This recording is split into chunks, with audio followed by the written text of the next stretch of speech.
Hey everyone, it's Robin, R Silent Crafts, and welcome to my studio. This is my WiP It Wednesday video where I usually show you the crafty goodness that I've been working on. But since I'm doing all this moving stuff, I don't have a lot of crafty goodness. So let me just show you the fabric postcards. Now you saw me doing the edges on them, so you'll see these.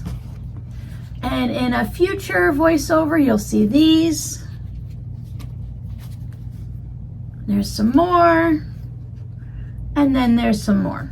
Now, normally when I'm just living my normal crafty life and I'm making videos here on YouTube and Patreon and putting stuff in the Etsy shop, I work during the day, and at night I do whatever. I might clean, or I do some knitting or something, or I just fall asleep in my chair watching TV. And prior to this little break from my mainstream YouTube, I was purging and just going through stuff at night for about an hour or two, and then I would fall asleep in my chair and then go to bed.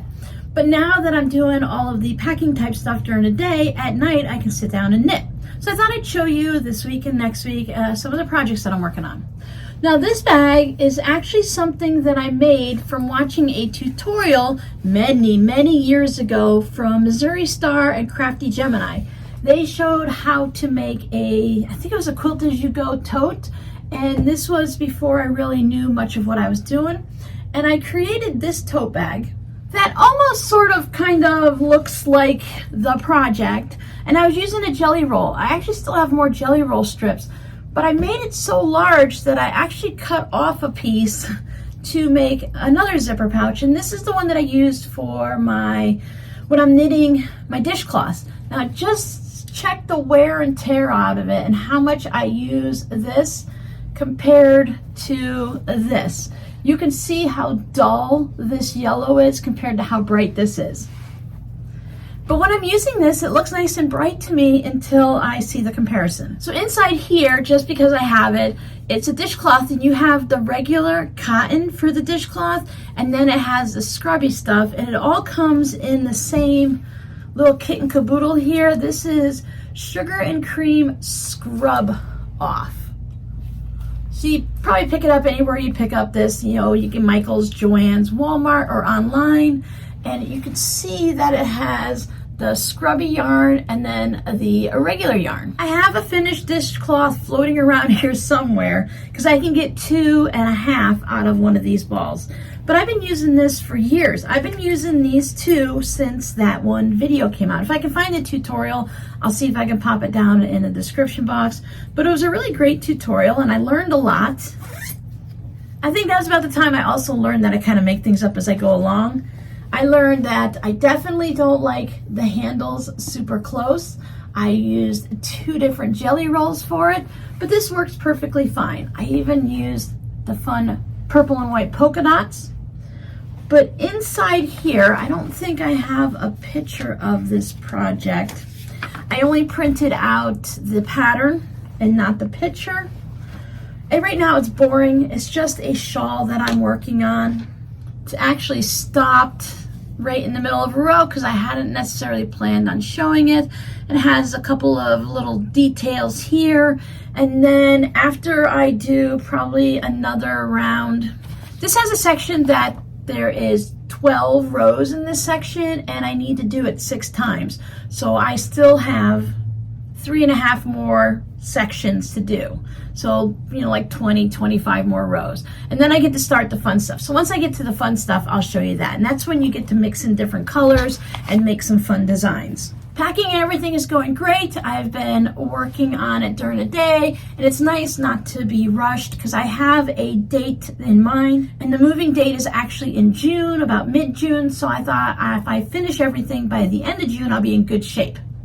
That gives me a little bit of a buffer, couple 2-3 weeks, so that I know I'm done and I can just do little things. Like when I get to doing all of this stuff, it's going to take me a lot longer because I'm going to need to sort it between what's going with me to the kids, which will be this whole bookcase here of all of my rainbow colors, and what can I pack to use later in Arizona. And of course I'm going to have things in my storage unit because that's what I chose to do, is to get a storage unit versus the kids' garage.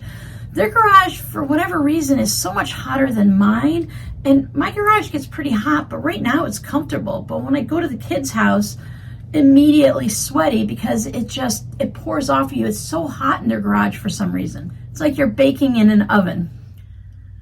You won't believe what I just did. You might appreciate it because I did a lot of rambling.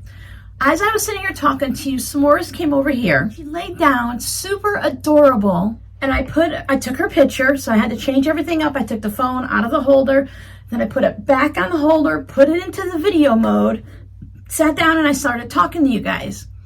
Then all of a sudden, the screen started to go dark, and that's what your phone does when you don't use it. And I have mine set on a 2-minute timer, so after 2 minutes, it goes dark. So I'm like, uh-oh. So I've been talking about everything for 2 minutes, and I never hit that little start button. But that's okay. I was just talking about storage units and packing and things like that, and how I went and got a storage unit. And then I learned that if you get a ground floor storage unit, because we've never had storage units before. So I had to get a storage unit because storing my things in the kids' garage isn't going to work for a variety of reasons. The heat can damage things. I know this from experience that heat and plastic and stuff like that is not good. It could cause moisture issues with the fabric and stuff. And even if you put like damp rid out there, you do all these things. But ultimately, you also have to get your kids to clean that garage to make room in a 2-car garage that no cars go in for you to put your stuff. So I got a storage unit. First time, I learned that if you get the first floor storage unit, it costs twice as much as if you get the second or third floor. And that if you check online, you can get an online price that's less costly than if you went in person.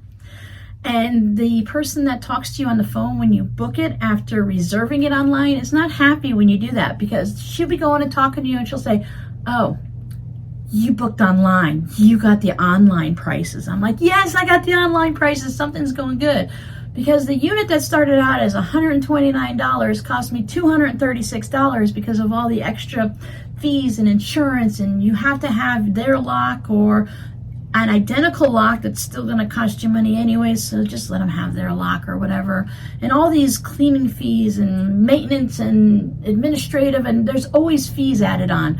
So if you need a storage unit and you see the price, be leery because that's not the exact price. Now, the first month will be a little bit less after I paid most of the extra fees, like the $30 cleaning fees only once, because that's, you pay that in your first month. So when you leave, they clean out the storage unit.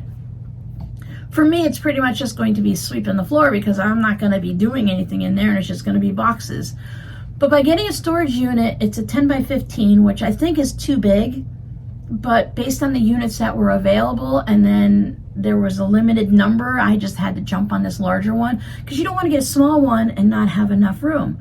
But by getting this one, I can now see the size based on the pods, because when you look at pods or you look at moving trucks and they need to know how much you have, they'll say things online that I notice, like a large pod equals a 10 by 15 storage unit.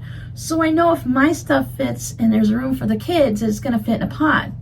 And with the storage unit, I'm going to make sure when we put stuff in that I have a walkway down the center so that the boxes are on the side. So if I need something in the back, I don't have to move all the boxes out to get that one box in the back. Because you know, if you fill a storage unit all the way up and you need something that you packed accidentally, it's going to be in that box on the bottom all the way in the back, right?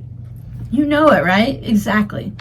But a lot of stuff I shouldn't say a lot of the stuff in this room I'm not taking. So I have this, like, all my rainbow colors and stuff of my scraps. I'm going to take that with me to the kids. It's a lot of this other stuff that I need to go through and decide, you know, keep, toss, throw, donate, sell, Arizona, locally. So I'll go through all of that. But that's where I'm at with the moving right now, just kind of sorting through that. But it allows me the time at night to bake some bread, to do a little bit of knitting. So I've been able to average probably 2 rows on this, or I've been working on Robbie's sock. I'll show you that next week. But I just thought it was so fun to see how much I've changed from doing this tote bag to doing other tote bags. So even though we're not doing anything too exciting and fun in these WiP It Wednesday videos, I don't have anything super crafty to show you, I thought I would go ahead and still do a scrappy word of the day because it's fun to do those, right? I enjoy them. I enjoy seeing what you guys come up with and what you want to discuss. So I just thought I'd say, do we have any other knitters out there? And if you knit, what is the top 1 or 2 things that you love to knit? I love to knit shawls. You can knit a shawl, or you can knit an afghan or a blanket. But the blanket takes forever and a lot of yarn, and you still just I would wrap it around me like a shawl anyway. But if I knit a shawl, it takes less time, less yarn, and I still get to wrap it around me. So shawls and hats are my favorite things to knit. But when it comes to crochet, I like to crochet stuffed animals. But I'm going to let you guys go. You guys have a great week, and I'm going to get back to packing. Bye.